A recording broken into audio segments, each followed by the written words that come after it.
Allez, on attaque. On a le plaisir de vous recevoir aujourd'hui dans notre cuisine pour un événement sur un nouveau format, intimiste, convivial, et qui a la particularité d'être réservé à nos clients.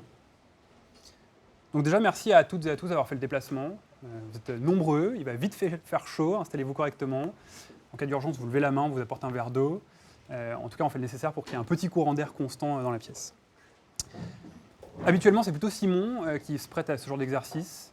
Moi, je suis dans l'équipe commerciale de Batch depuis un peu plus de 2 ans, mais j'ai aussi la casquette de Simon, de sosie officiel de Simon, par rapport à la densité capillaire qui est assez proche.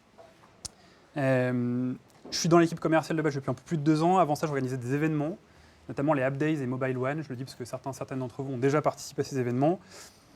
Et j'ai le plaisir d'introduire cette Product Keynote aujourd'hui.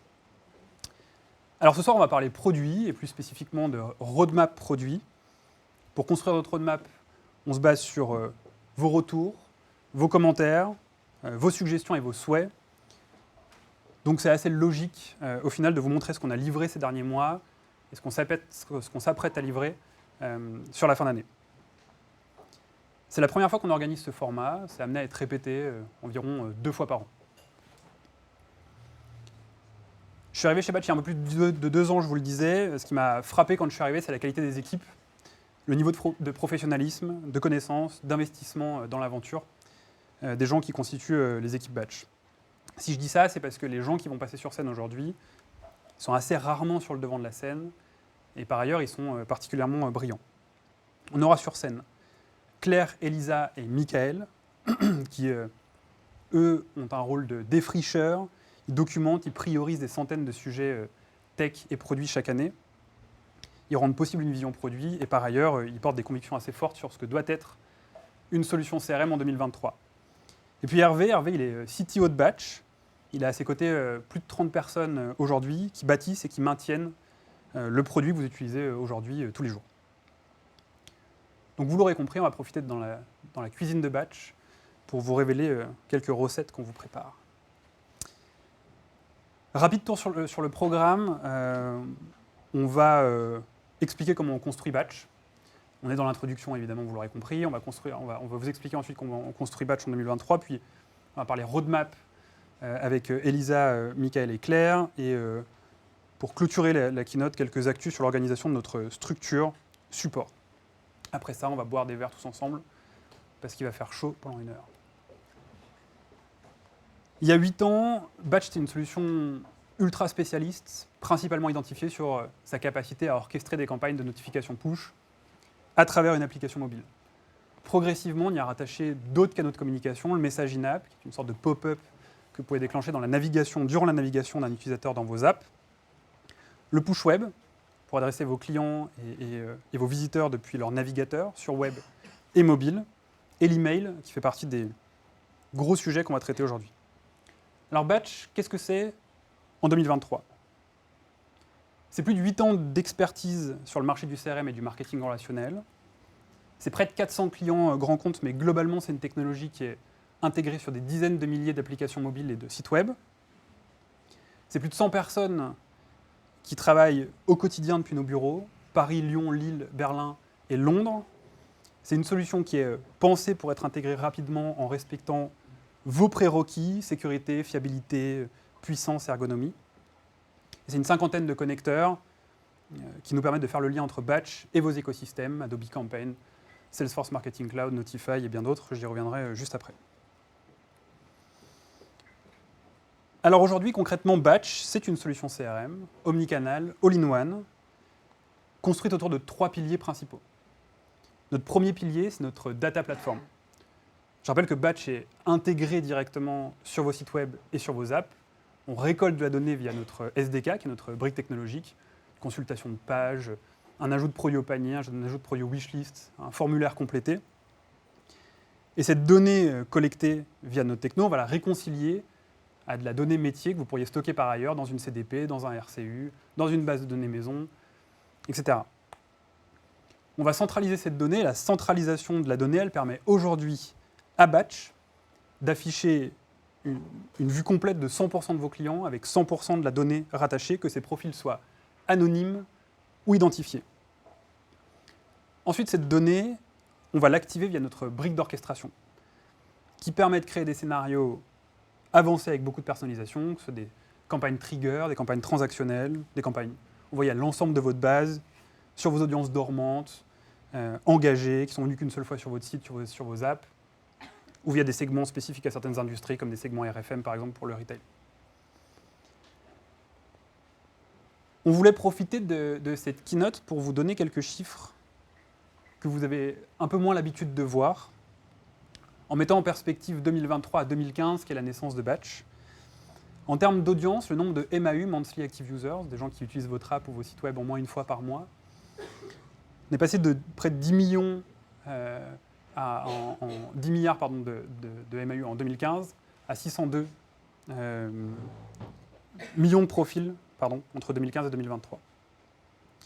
En faisant un focus sur une période un peu plus courte, la partie droite que vous avez à l'écran, entre 2020 et 2023, on est passé de 11 milliards de messages envoyés à 53 milliards en l'espace de 5 mois en 2023.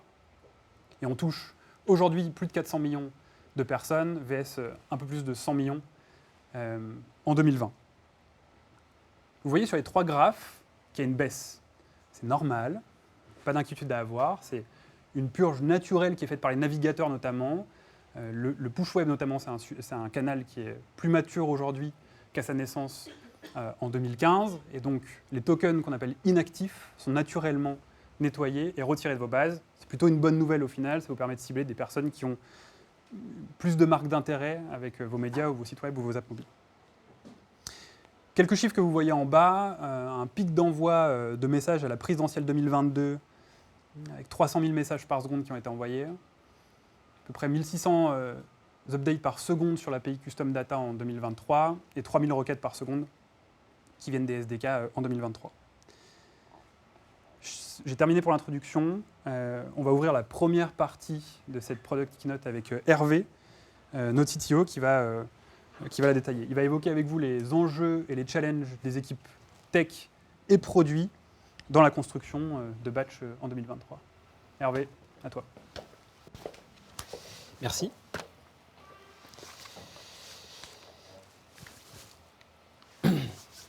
C'est la première fois que je prends la parole à l'extérieur des équipes de Batch, quoi. Donc je suis vraiment ravi d'être là aujourd'hui et de faire votre connaissance. Et puis en plus, je partage un petit moment sympa, c'est que je vais presque fêter dans quelques jours en vrai mes 12 mois chez Batch. Voilà. Donc c'est ma première année, c'est ma première bougie chez Batch. Donc je suis content de presque fêter ce moment avec vous maintenant. Et puis du coup de venir un peu vous expliquer plus en détail comment fonctionne finalement la cuisine et les brigades qui l'animent de Batch, comment elles fonctionnent, et que ça devienne un petit peu plus concret pour vous. J'ai rejoint Batch notamment avec l'envie d'accompagner Batch dans sa croissance, qui était un des grands enjeux suite à cette décision stratégique en 2021 d'attaquer l'omnicanal et notamment le mail. Et c'est ce que je me propose de vous expliquer aujourd'hui. C'est-à-dire comment on a décidé de s'organiser pour affronter, fort de nos expériences passées, ce nouveau challenge. Je ne me suis pas présenté dans mon expérience, mais donc du coup j'ai eu l'occasion de faire ce genre de choses-là dans d'autres entreprises, et notamment au sein des équipes du Bon Coin. Il y a des gens qui sont ici que je connais, et des équipes de vide dressing également, donc plutôt un écosystème marketplace. Donc comme vous l'avez vu tout à l'heure, ça c'est le pitch qui présente ce qu'on vous propose, quelle expérience vous allez vivre et quelle expérience vous allez faire vivre à vos utilisateurs au travers de la plateforme Batch. Mais vous vous doutez bien, au-delà de cette vue plutôt facile à pitcher, il y a des composants fonctionnels, logiciels qui se cachent derrière ça, et on peut les regarder plus en détail. Cette vision elle est un peu simplifiée, mais elle vous permet quand même d'avoir un point d'accroche et de pouvoir vous expliquer derrière pourquoi on a choisi l'organisation qu'on a aujourd'hui. Donc la plateforme de Batch, elle est décomposée en 3 grands blocs de fonctionnalités. Une première qui va avoir vocation à ingérer la donnée de vos applications mobiles, de vos utilisateurs, de façon à vous proposer une vue la plus unifiée possible de ces utilisateurs et des événements qu'ils vont rencontrer dans leurs différentes interactions sur votre plateforme. Enfin, cette donnée, elle est remontée en temps réel et du coup, elle peut venir donner la possibilité à vous, utilisateurs de la plateforme, utilisatrices de la plateforme, pour créer des scénarios les plus sophistiqués possibles, puisant cette donnée en temps réel pour pouvoir déclencher des interactions et donc envoyer des messages. 3e étage de la fusée, l'envoi des messages, qui historiquement parlant a plutôt été très incarné dans les notifications mobiles puis web. Et enfin, aujourd'hui, on attaque ce nouveau canal qui est celui de l'email, qui va vous permettre de créer des scénarios plus compliqués progressivement, plus sophistiqués, et d'interagir. Et bien évidemment, ça ne s'arrête pas là, puisque une fois qu'on a envoyé ce message, on va collecter de la donnée sur sa réception, son ouverture, et donc du coup nourrir de nouveau cette base de données centralisée sur vos utilisateurs et à nouveau rentrer dans ce cercle vertueux, je l'espère pour vous, de scénarios complexes d'interaction avec vos utilisateurs et clients. Ça, c'est la base sur laquelle on travaille et c'est la base sur laquelle on va enrichir en fait, fonctionnellement notre plateforme progressivement. Pour comprendre l'organisation pour laquelle on a opté maintenant, en fait, on va regarder un petit peu en arrière. La première organisation dans laquelle c'est vraiment inscrit Batch est une organisation qui était plutôt focalisée sur les compétences techniques. Donc il y a des pôles d'expertise qui regroupaient des gens tous à peu près animés par une grande passion de la techno et du produit, deux, la volonté de produire une expérience la plus sans couture possible. Concrètement, techniquement, ce qu'on fait, ce n'est pas si simple que ça. C'est assez technique. Ça tire sur un certain nombre de ficelles plutôt évoluées parce qu'on prend des grandes pointes de trafic. On essaie de faire des scénarios assez complexes. Mais pour autant, on essaie résolument de proposer une expérience d'utilisation la plus simple possible. Et ça, c'est un motto très très fort dans les équipes depuis la création de Batch. Masquer au maximum la complexité, créer quelque chose de très simple à utiliser sans couture. Ça a une incidence assez forte, c'est que les équipes techniques pensent produit tout autant que les product managers et product designers, dont c'est vraiment le cœur de métier. Et tout le monde essaie de penser comme ça et d'avoir à cœur de proposer cette expérience simple, efficace et performante. Cette architecture-là, organisationnelle-là, elle a été plutôt géniale parce qu'elle a permis de construire un socle très robuste, capable vraiment d'encaisser des forts niveaux de charge et de créer de l'expertise, on va dire. Mais cette année, enfin sur les 18 derniers mois, pour être plus précis, en fait, l'organisation technique et produit de Batch a augmenté d'une fois et demie. Aujourd'hui, on est un peu moins de 40 à la tech et au produit chez Batch, et clairement, ce modèle d'organisation-là a quelques limites, notamment celle de ne pas être très lisible vu de l'extérieur et de ne pas très bien simplifier la navigation dans l'organisation et la juste répartition du boulot. On a décidé d'opter pour des modèles d'orga que vous avez peut-être déjà vus, ou peut-être que vous-même, vous avez déjà implémenté dans vos entreprises, qui est un modèle d'orga basé sur ce qu'on appelle des squads. Squad, c'est un autre nom pour dire équipe pluridisciplinaire. Donc plutôt que d'avoir des équipes centrées sur les pôles d'expertise, de savoir en fait, on crée des équipes dans lesquelles on rassemble l'intégralité des compétences et des connaissances nécessaires pour faire une fonctionnalité en toute autonomie. Donc dans d'autres boîtes, on entendra parler de feature team, de cross-functional team, de crew et plein d'autres noms qui sont sexy parce qu'il faut qu'on essaie de se démarquer. Mais à la fin de l'histoire, ça reste quand même une équipe pluridisciplinaire, c'est-à-dire une équipe qui va essayer d'avoir de l'autonomie et de mapper un périmètre d'activité fonctionnelle qui va faire du sens. Et ce qui a donné du coup lieu pour nous à l'orga que je vais vous présenter. Donc souvenez-vous, ça c'est le périmètre technico-fonctionnel. Donc on a rajouté un petit peu de fonctionnalité plus précise autour, mais vous retrouvez cette cartographie fonctionnelle que je vous présentais avant. Et en fait, l'organisation de Batch, en fait, elle s'est axée sur ça. Elle a créé donc 3 squads orientés produits, une squad profile centrée sur cette vue utilisateur que je vous ai expliqué tout à l'heure, une squad engage, donc sur les problématiques d'orchestration et de création des scénarios d'interaction avec vos utilisateurs, et une squad messaging qui est focalisée sur les tuyaux, sur les différents canaux qu'on va vous proposer pour pouvoir interagir avec les utilisateurs. Pour soutenir en fait ces product squads, on a 2 plateformes team, une vraiment centrée sur une boîte à outils au service des product squads, et une deuxième, l'infrastructure, celle qui propose en fait une expérience très solide, robuste, qui ne casse pas, on va dire, et surtout une deuxième, la capacité à construire une infrastructure extensible pour subir les pics de charge qu'on peut rencontrer dans vos divers métiers, qui sont parfois pas du tout prédictibles, et pour le coup, on devra quand même assumer. On parlait des présidentielles, on s'y attendait, mais il faut quand même un peu s'y préparer. Parfois, ça va un peu loin. Quand on a un match de foot, parfois, on n'a pas l'impression que ça va se passer comme ça se passe. Et il faut avoir une infrastructure capable de la soutenir. Cette organisation-là, elle est mieux pour nous, plus efficace, elle nous permet de gagner en rapidité parce qu'on donne plus d'autonomie aux équipes et de décider plus vite. La deuxième chose, c'est qu'elle est plus lisible pour vous et qu'elle vous garantit qu'on crée des pôles d'expertise sur des sujets qui comprennent ce que vous en attendez, à savoir des canaux, des scénarios complexes d'engagement, une vue centralisée sur l'utilisateur. Le dernier bénéfice de cette organisation-là, c'est que ça me permet de vous présenter les prochains intervenants, puisque du coup, ça devient relativement simple de comprendre qui ils vont être, en la personne de Claire sur le profile, Michael sur Engage et Elisa sur Messaging. Je laisse la place à Claire tout de suite. Bonjour. Donc effectivement, je suis Claire. Je suis chez Batch depuis bientôt 5 ans. J'ai commencé en tant que Solution Engineer, mais aujourd'hui, j'ai en parlé en tant que product manager de la squad Profile. Et effectivement, le virage omnichannel présenté par Hervé, ça a été un défi de taille peut-être particulièrement pour mon équipe, parce qu'on avait un modèle de données finalement qui était spécialisé pour représenter très bien les utilisateurs mobiles, avec une séparation très nette entre des utilisateurs Android, iOS, un peu plus tard le web.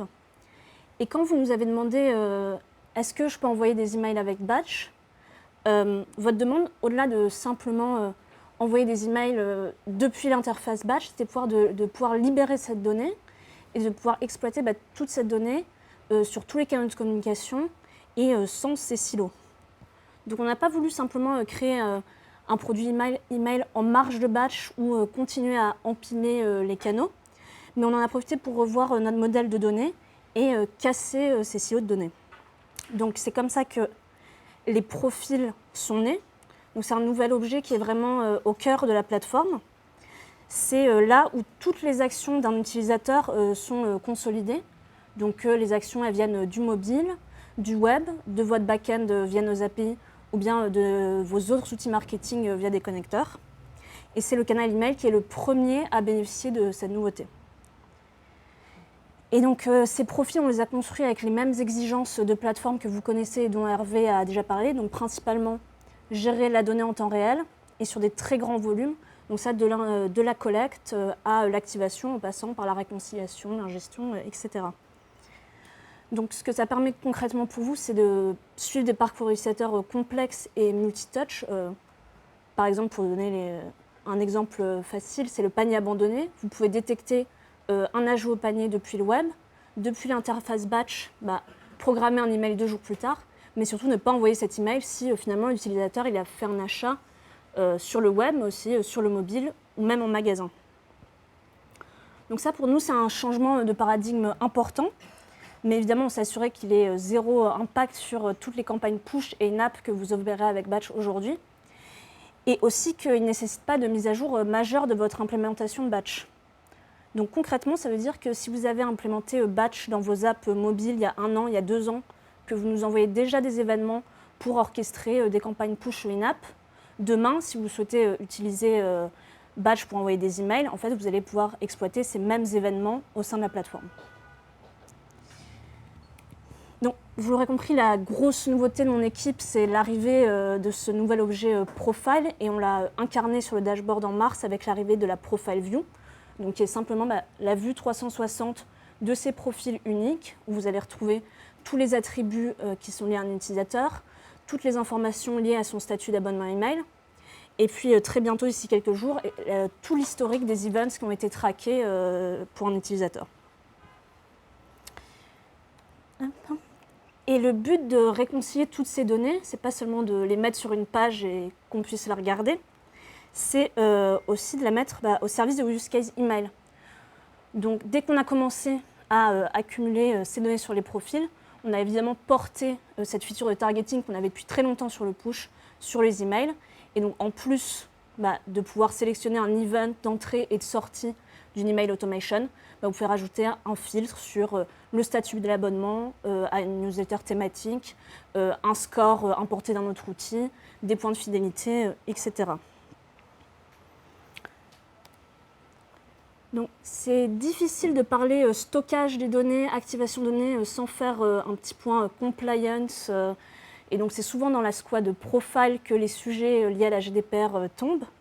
Et depuis les débuts de Batch, on donne des outils de mise en conformité GDPR, donc via des API dédiées, des méthodes de SDK, des interfaces sur le dashboard. Donc, elles permettent entre autres de supprimer des données utilisateurs. Donc, ça peut être suite à la demande explicite d'un utilisateur, ou bien quand vous estimez que c'est plus nécessaire de collecter cette donnée par rapport à vos use cases. Et on sait que beaucoup d'entre vous ont mis en place des mécaniques de purge de données calculées sur des critères maison avec vos équipes techniques. Et maintenant que nous, côté Batch, on centralise aussi les données de profil et qu'on a une vision beaucoup plus holistique en fait, de l'activité de vos utilisateurs, on va permettre de faciliter cette implémentation, puisque vous pourrez simplement dire, voilà, je mets une période d'inactivité suite à laquelle un profil va être supprimé complètement de Batch. Donc ça permet deux choses, donc de conserver des données de profil pour une donnée qui est raisonnable, Et puis ensuite de fournir des statistiques aussi sur une base de profils qui reste pertinente. On gère aussi des problématiques transverses au sein des squads. Il y a des demandes que vous faites qui ne tombent pas évidemment ou bien dans ma squad, ou bien dans celle de Michael, ou bien d'Elisa. Et dans ce cas-là, on se répartit un peu les sujets. Et vous me demandez depuis très très longtemps le support du SSO. Et donc ça, on l'a mis en production hier. Maintenant, vous pourrez gérer toutes les identités de vos collaborateurs via votre Identity Provider. Et ça, les clés, c'est une sécurité du dashboard Batch qui est augmentée et aussi une expérience de connexion qui est facilitée.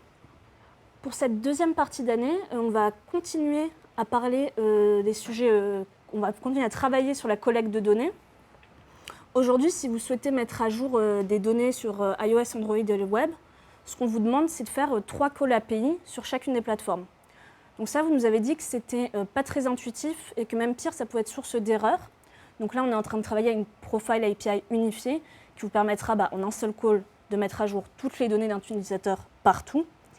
Et au-delà d'améliorer l'expérience développeur, qui est très importante dans la squad profil, puisque vous avez vu qu'on travaille beaucoup sur les modes de collecte de données, ça va aussi ouvrir des use cases marketing, puisqu'elle va permettre, cette nouvelle API, elle va aussi permettre de remonter des nouveaux types de données. Et là, je pense notamment à des objets type panier multiproduit, et c'est Elisa qui parlera un petit peu plus tard des use cases liés à ça. On va aussi travailler sur les exports des données, parce qu'on se rend compte que souvent, vous n'avez pas un seul outil d'email, mais plutôt 2, voire 3. Et dans ce contexte, pour nous, c'est important de faciliter la synchronisation des statuts d'abonnement email, notamment entre tous ces outils. Donc ça va se traduire par... on va travailler sur notre API d'export et sur nos webhooks pour vous donner accès à plus d'événements liés à l'email. Et souvent, c'est aussi des informations précieuses que vous voulez partager avec vos outils de BI. Donc ça va être aussi des connexions qui vont devenir possibles plus facilement. Et enfin, sur les sujets analyse de données, visualisation des données, la profile view dont j'ai parlé un peu plus tôt, qui est à la fois utile aux équipes techniques pendant l'implémentation, pour les sujets qualité données et pour l'équipe marketing pendant le run, plutôt pour des sujets debug support. On va la faire évoluer régulièrement et certainement du coup ajouter un historique sur la base de l'engagement, donc concrètement une liste sur les messages reçus, les messages cliqués et ces autres actions. On va aussi profiter de cette base de profil omnichannel pour vous donner accès à plus de statistiques agrégées, par exemple l'évolution du taux d'embasement email au fil du temps. Voilà pour la squad profile et je vais laisser ma place à Michael qui va vous parler de capacité d'engagement.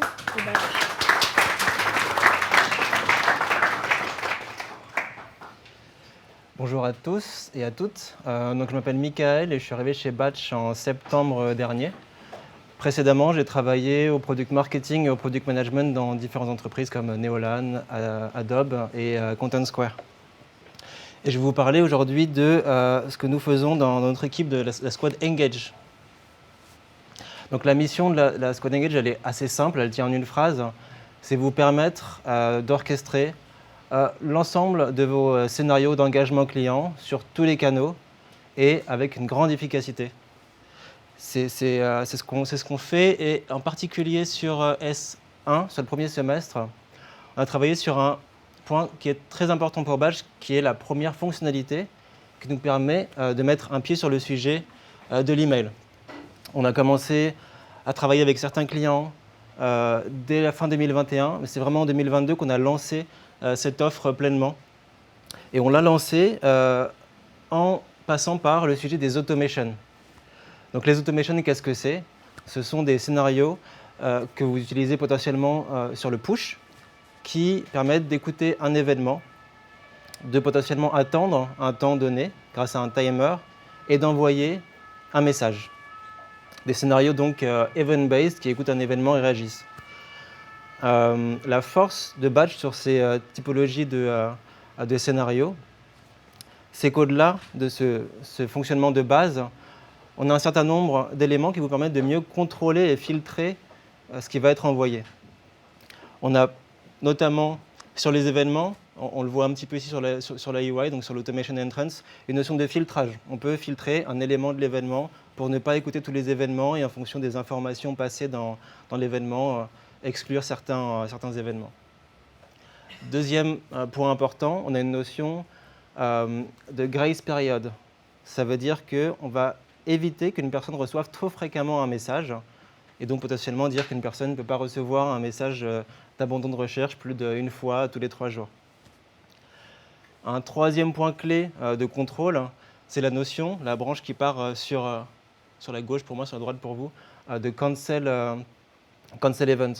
Le cancel event, c'est de décider que finalement, on n'enverra pas le message à la personne qui est en train d'attendre au niveau du timer parce que quelque chose s'est passé dans sa vie de client et le message n'est plus nécessaire. Donc typiquement, pour un panier abandonné, ça va être un achat.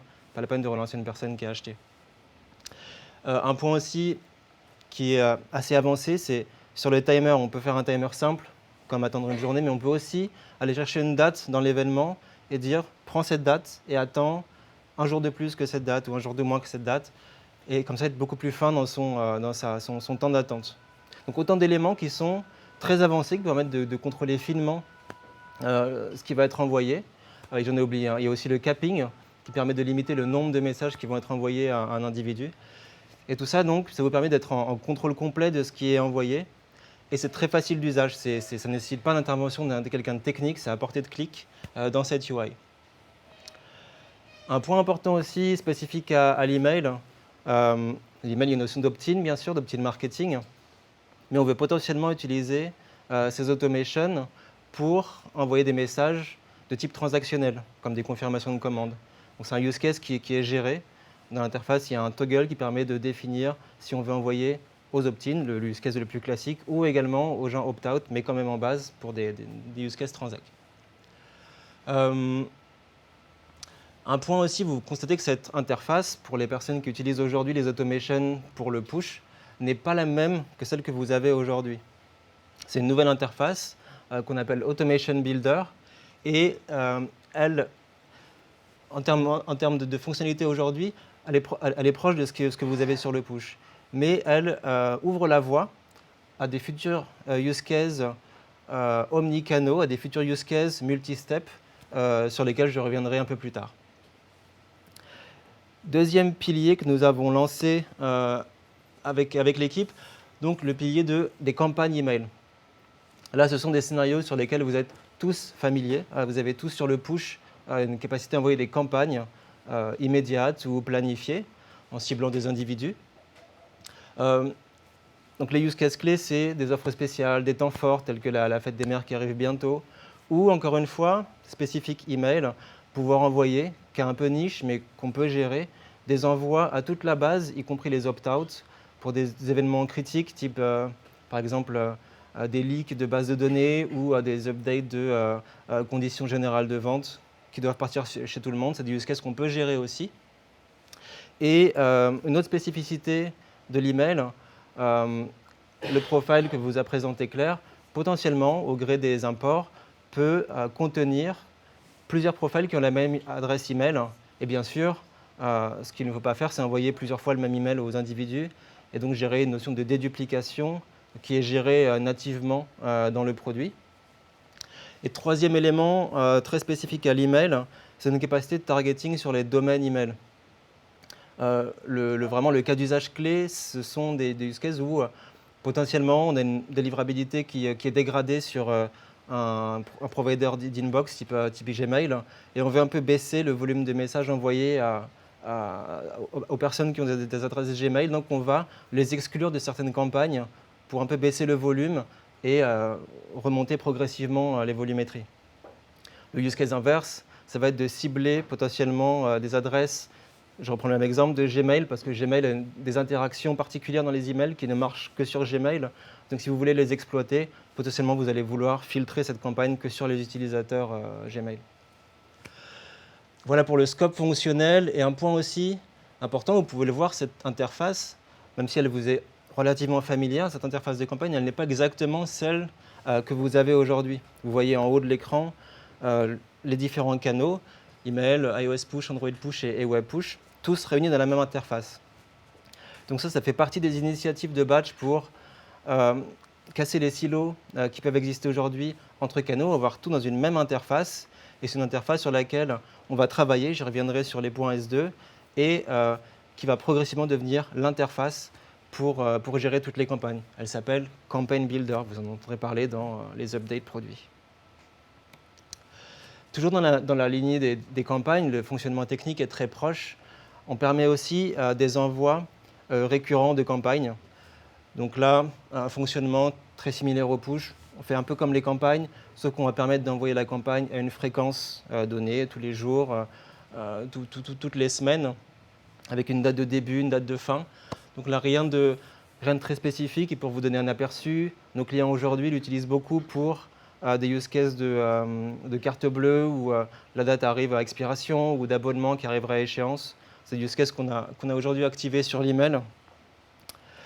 Et un autre point important, tous ces éléments qui donc cassent les silos entre canaux, Claire en a parlé sur la partie profil, je vous ai présenté comment on va le faire sur les automations, comment on va le faire également sur les campagnes, impliquent des changements dans l'interface de batch, aujourd'hui divisée par application, avec une liste d'applications sur la gauche de votre écran que vous avez aujourd'hui.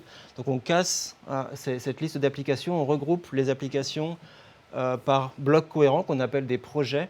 Et là, par exemple, j'ai pris l'exemple de Prisma Media qui a cette interface. Ils ont découpé leurs produits par leur projet par marque média.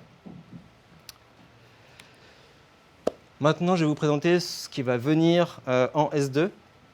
Le premier pilier, c'est de renforcer au global, sur tous les canaux, les capacités d'orchestration de 3 manières. Le premier, c'est plus de productivité. On a beaucoup de demandes pour simplifier la gestion des segments, potentiellement en garder en mémoire. C'est des choses sur lesquelles on va travailler. On a également des enjeux autour de la créativité, et notamment le retargeting. Petite parenthèse, on utilise pour écouter toutes vos demandes clients qui nous sont montées par le Customer Care, les commerciaux, un outil qui s'appelle Product Board, et on rank toutes les demandes, on leur met des poids, ce qui nous permet d'avoir une vue de tout ce qui est demandé et de les ranker. Le retargeting est assez haut, même s'il est géré aujourd'hui dans Batch, il est géré d'une façon qui, pour certains clients, comporte quelques limites, et on va essayer de les lever au second semestre. Et enfin, plus de contrôle avec, par exemple, sur le capping. J'ai mentionné que sur l'email, on gérait le capping de différentes manières. Il y a des demandes beaucoup plus fines sur l'email qu'on peut avoir sur le push, a priori. Et donc, c'est des choses que vous nous remontez sur lesquelles on va travailler. Deuxième pilier, centralisation des campagnes. Donc, pour rappel, on a maintenant cette interface avec en haut tous les canaux sur les campagnes. Aujourd'hui, on peut l'utiliser pour l'email, on peut l'utiliser pour le push. Mais aujourd'hui, pour le push, les capacités de l'interface ne sont pas exactement au même niveau que celles de la UI que vous avez aujourd'hui. Il manque quelques fonctionnalités. On va devoir les rajouter pour que vous puissiez vraiment pleinement profiter de cette interface. Également, un point important, ou pareil, dans Product Board, on a beaucoup de demandes, c'est pouvoir envoyer avec une même campagne un message sur à la fois iOS, Android et web. C'est un use case qu'on a commencé à travailler en fin d'année dernière, qu'on a continué un petit peu à améliorer début d'année. En S2, l'idée, c'est que vraiment ce use case soit couvert pleinement et que vous n'ayez plus à répliquer les campagnes sur les trois canaux push.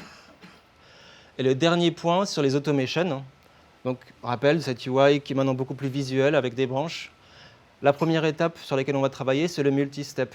Aujourd'hui, si vous voulez faire un scénario d'onboarding, par exemple, vous allez devoir faire N automation qui vont écouter le même event et juste avoir des timers un peu différents.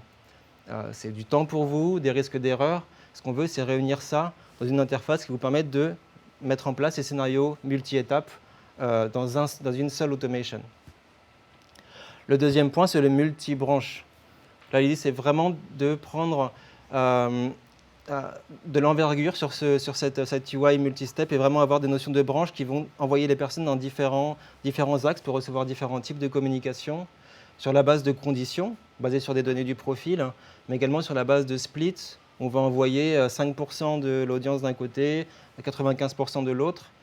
Et cette fonctionnalité ouvre beaucoup de scénarios notamment de tests entre différentes typologies de messages ou différentes typologies de scénarios, des logiques de mise de côté, disons, des audiences pour des use cases de contrôle groupe. Donc c'est des choses qu'on va permettre. Et bien entendu, cette interface vous permettre de jongler entre différents canaux avec des rebonds où on va essayer d'envoyer par email si la personne ne répond pas, potentiellement relancer par push, ou pouvoir également faire des logiques de canaux préférés et donc la rendre vraiment pleinement omnichannel. Voici ce qui arrive dans la partie Engage du produit. Et je vais maintenant laisser Lisa vous parler du dernier étage de la fusée, finalement, avec la partie message. Merci beaucoup.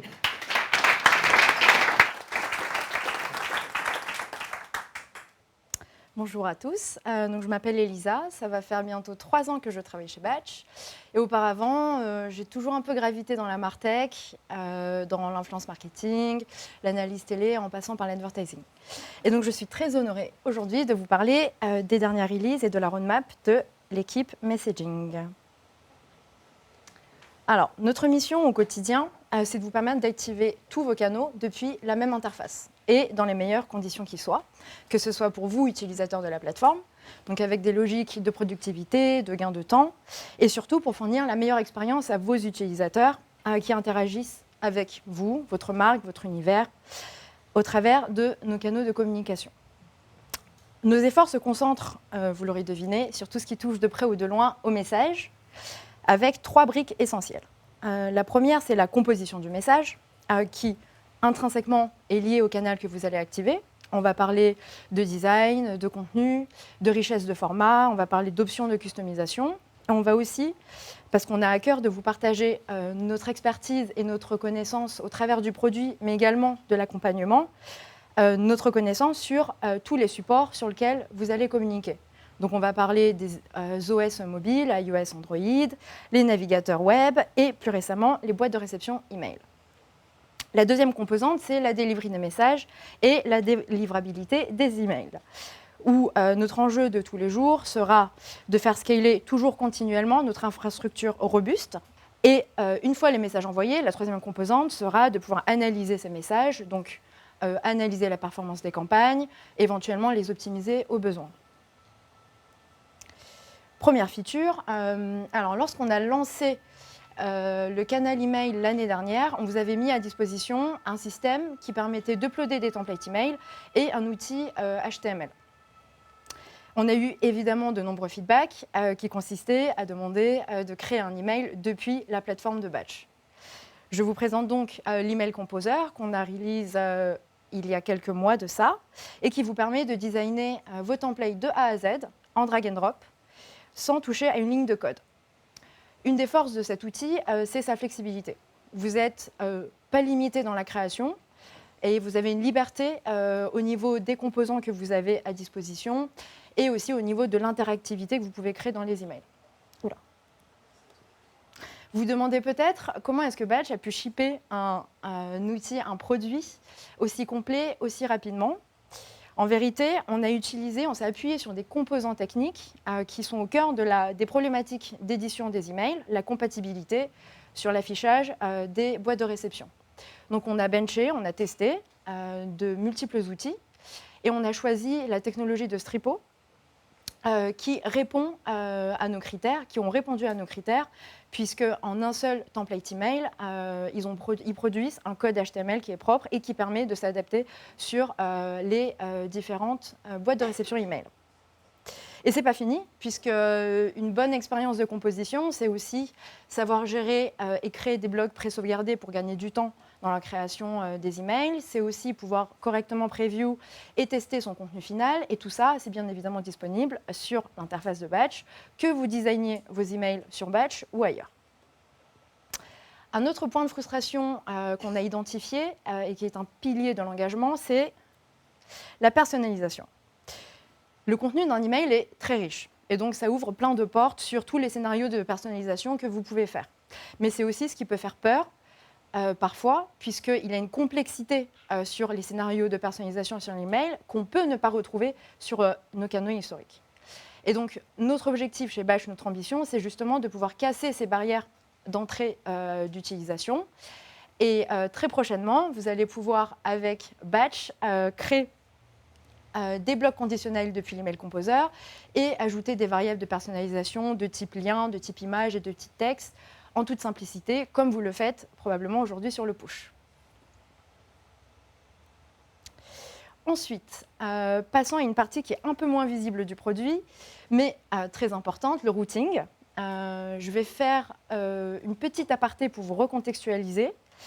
Comme de nombreux ESP sur le marché, on passe par un routeur qui s'appelle SparkPost pour le dernier kilomètre sur l'envoi des emails.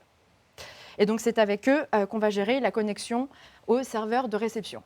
Et c'est aussi avec eux, puisqu'ils nous accompagnent sur tous les enjeux de délivrabilité et sur le scale de notre infrastructure d'envoi. Je pense notamment à la répartition et à l'allocation des IP, à la gestion du débit et du trafic.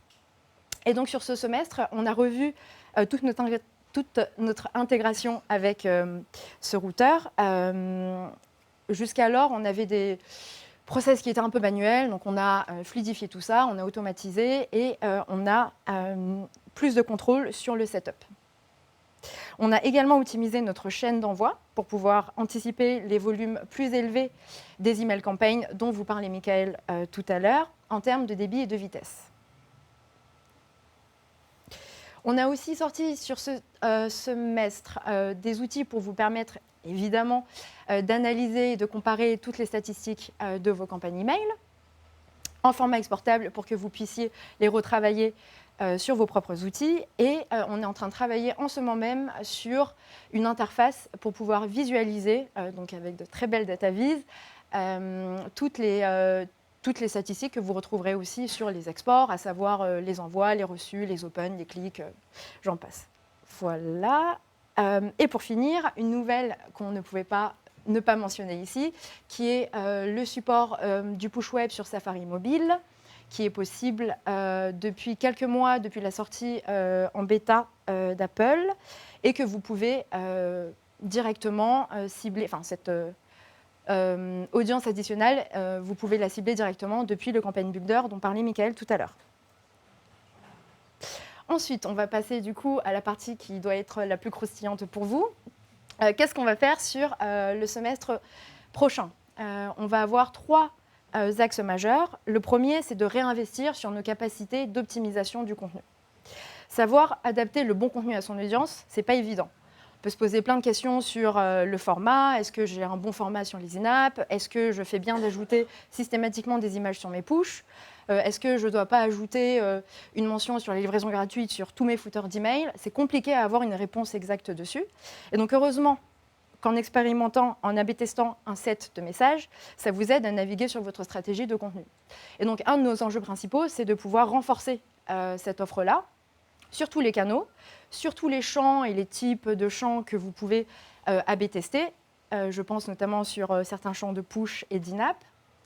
Et pourquoi pas explorer l'automatisation de ces tests pour incorporer plus d'intelligence et pour pouvoir piloter automatiquement vos routines. Le second axe sera sur la personnalisation.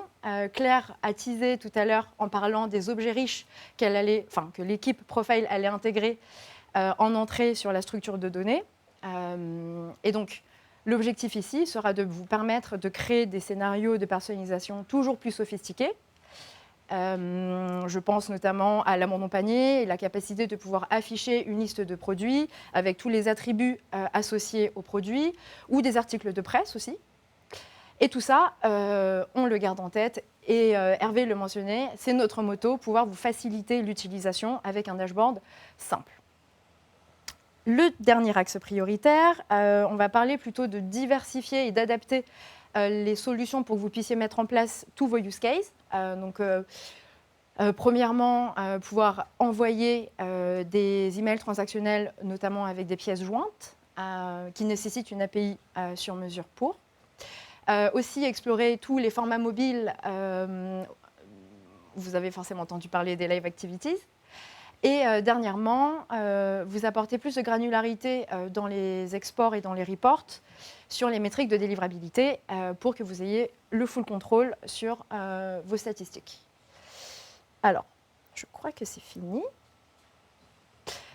C'était tout pour la présentation de la roadmap S2 et de toutes les dernières releases des 3 équipes que vous connaissez à présent par cœur, Profile, Engage et Messaging. Et donc, je vais laisser la main à Pierre pour vous parler de nouveautés d'un autre type.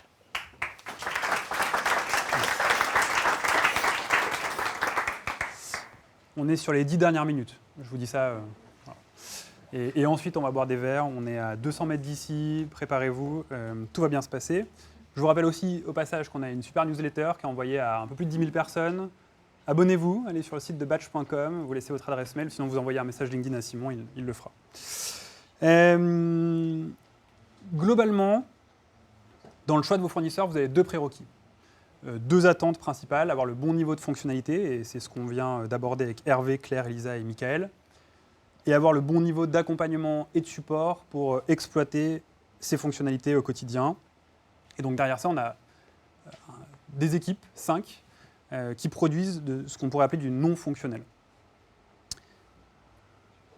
C'est sur ce second point qu'on va s'attarder un petit peu, parce que sur ces 18 derniers mois, on a fait vivre cette organisation support. À la fois pour conserver le même niveau de qualité dans notre accompagnement, sur un scope plus large, plus dense et plus exigeant. Donc 5 pôles de compétences aujourd'hui. Customer Success, là de façon proactive, on vous diffuse chez vous, dans vos équipes, des bonnes pratiques. Ça passe par de la formation, des partages de benchmarks, des bilans réguliers, de l'accompagnement constant. Data Analysis, c'est une équipe qui produit des études, clés en main sur vos industries, pour vous situer sur le marché, pour avoir des cas clients qui vous inspirent pour le coup. Solutions Engineering, qui encadre vos intégrations, vous accompagne et accompagne spécifiquement vos équipes IT, même une fois que Batch est correctement déployé chez vous, parce qu'on sait que votre infrastructure IT, elle bouge, elle vit. On reviendra sur ce point juste après. Le Customer Care, qui est une équipe qui répond en quelques minutes à toutes vos questions, aussi bien métier, produit que tech. Et puis la partie Data Privacy, encore une fois, aussi bien côté tech, légal que produit. On sait que c'est un enjeu fort chez vous, donc on vous accompagne sur ce sujet également, naturellement. On va faire un petit focus sur ce que nous on appelle les équipes SE et CC, Solutions Engineer et Customer Care. C'est des équipes, on l'a déjà dit, on a utilisé le mot pluridisciplinaire, c'est aussi le cas de ces équipes pluridisciplinaires et en première ligne, aussi bien en phase d'intégration qu'en accompagnement plus long terme. On a une nouvelle organisation, pour le coup on avait découpé en 4 pôles plus du management. Pour le coup, c'est le premier vrai changement dans cette évolution d'organisation, c'est qu'on a recruté Thomas Lou, qui porte les équipes Solutions Engineer et Customer Care, qui manage tout ce beau monde. Thomas, il a un peu plus de 10 ans d'expérience. Il a été dans une entreprise, et je lui laisserai s'expliquer si vous avez l'occasion de le croiser, c'est assez intéressant. Il a fait 10 ans de déploiement de logiciels particulièrement complexes, notamment dans l'aéronautique, donc c'est assez intéressant d'échanger avec lui. Et donc aujourd'hui, il manage ces 4 organisations. Pre-sales, avec Baptiste et Alexandre. Baptiste qui est là depuis le début de Batch, 8 ans, qui vous accompagne en amont des intégrations de Batch pour cadrer vos besoins, vos prérequis, répondre à des questionnaires de sécurité, des questionnaires technico-fonctionnels. Intégration et run, double compétence pour le coup, pour Lucie, Selma, Edouard, Léa et Alec. On reste à vos côtés pendant des audits d'infrastructure, des compréhensions de besoins, des phases d'intégration avec des points réguliers, des phases de recettes, de tests, et pendant l'évolution de votre infra IT, je le disais à l'instant, même après l'intégration de Batch. Customer Care avec Antoine qui pilote la team avec Cécile, Olivia et Valentin. Pour le coup, vous le connaissez plutôt sous la forme du live chat et on rentrera un peu plus dans le détail juste après pour répondre ultra rapidement à vos questions. Et puis j'évoquais en introduction notre capacité à rester connecté avec vos écosystèmes, quel que soit le sujet, CDP, RCU, Analytics, etc. C'est Laurent chez nous qui pilote ce sujet. Les Customer Care, le Customer Care chez nous, au global, chez Batch, on pourrait apparenter ça à une sorte de religion. C'est historiquement une compétence qui était partagée entre l'équipe Solutions Engineer et les Customer Success Managers, qui se relayaient pour vous répondre en direct. Et aujourd'hui, c'est une équipe dédiée de 4 personnes qui sont en première ligne, je le disais, et qui vous répondent ultra rapidement. En chiffres, pour vous situer bien, c'est 6500 conversations enclenchées sur le live chat depuis la création de l'équipe en septembre 2021. Alors, sur le début de l'année, en 5 mois, c'est déjà 3000 conversations, donc c'est beaucoup. C'est 98% de satisfaction quasiment sur 2023. Un temps médian de réponse de 27 secondes. Quand je vous disais qu'on vous répondait rapidement, on vous répond rapidement.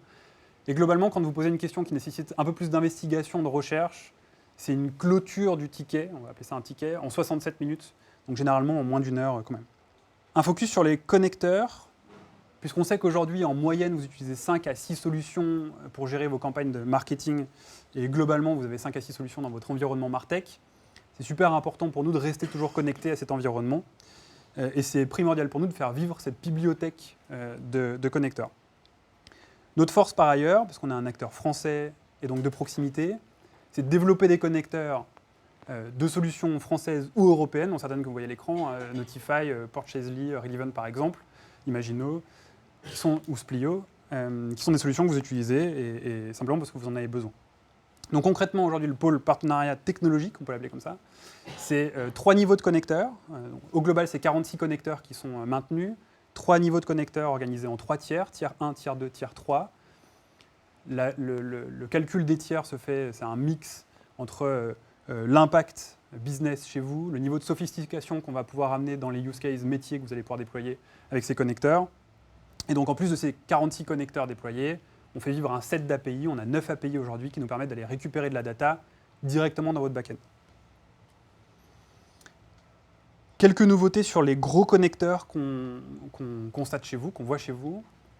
Adobe Campaign sort une V8, ACC V8. Certains d'entre vous sont en train de le déployer ou envisagent de déployer cette nouvelle version. Donc, sachez que le connecteur entre Batch et Adobe Campaign V8 est déjà disponible. Salesforce Marketing Cloud, on va sortir un nouveau connecteur sur le 3e trimestre pour faire le lien toujours entre Batch et Marketing Cloud. Côté Analytics, on fait aussi vivre un connecteur avec Piano. Là, l'idée, c'est de faire de l'attribution en temps réel depuis Piano et de bénéficier de la finesse de segmentation de Piano dans vos campagnes Batch. Et puis Segment, c'est une CDP. Donc là, l'idée, c'est de remonter dans Segment de la donnée collectée dans Batch et de faire redescendre des données utilisateurs Segment dans Batch. Plus de talent, plus d'expertise, plus de productivité. Vous aurez compris qu'en 2023, on a renforcé l'organisation Client Services. Thomas, qui a la responsabilité de l'équipe, je le disais tout à l'heure, Laurent qui porte les partenariats. On a recruté une bonne dizaine de personnes qu'on appelle chez nous les vétérans MarTech. Michael en fait partie pour le coup, mais on en a de nombreux autres qui viennent de Adobe, de TinyClue, de Splio, de EasyAns, de BAM, qui est une agence mobile, de Content Square, de Skippers ou d'AB Testy. Ça nous permet simplement de renforcer la seniorité des équipes et de donner une nouvelle dimension à vos projets pour le coup. On parlait de gestion de projets complexes et de qualité des équipes. Pour le coup, on a 2 Solutions Engineers qui ont été certifiés il y a quelques mois PMP. PMP, c'est Project Management Professional. C'est une certification mondiale, très reconnue pour le coup et très respectée. Cette certification, elle est hyper importante pour 2 raisons. Un, ça nous permet de donner une nouvelle dimension à vos projets complexes, denses, sophistiqués, d'aller beaucoup plus loin dans les investigations en amont de phase. Et ensuite, parfois dans vos propres équipes IT, vous avez des gens qui sont certifiés PMP. Quand on fait parler 2 personnes certifiées PMP, ça marche bien. Voilà, cette Product Keynote est terminée. On était hyper contents de l'organiser pour cette première édition dans notre cuisine encore une fois. C'était chaleureux, j'espère que ça va. Je vous rappelle qu'à 200 mètres littéralement, on va aller boire des verres dans une salle climatisée avec plein de bonnes choses qui nous attendent. Encore merci. Ça sera l'occasion d'échanger avec toutes les équipes Batch avec lesquelles vous travaillez aussi au quotidien. C'est hyper sympa, nous on aime bien vous voir en vrai. Je pense qu'on peut applaudir particulièrement, notamment les 3 PM et nos CTO qui n'ont pas forcément pour habitude d'être sur scène. Bravo.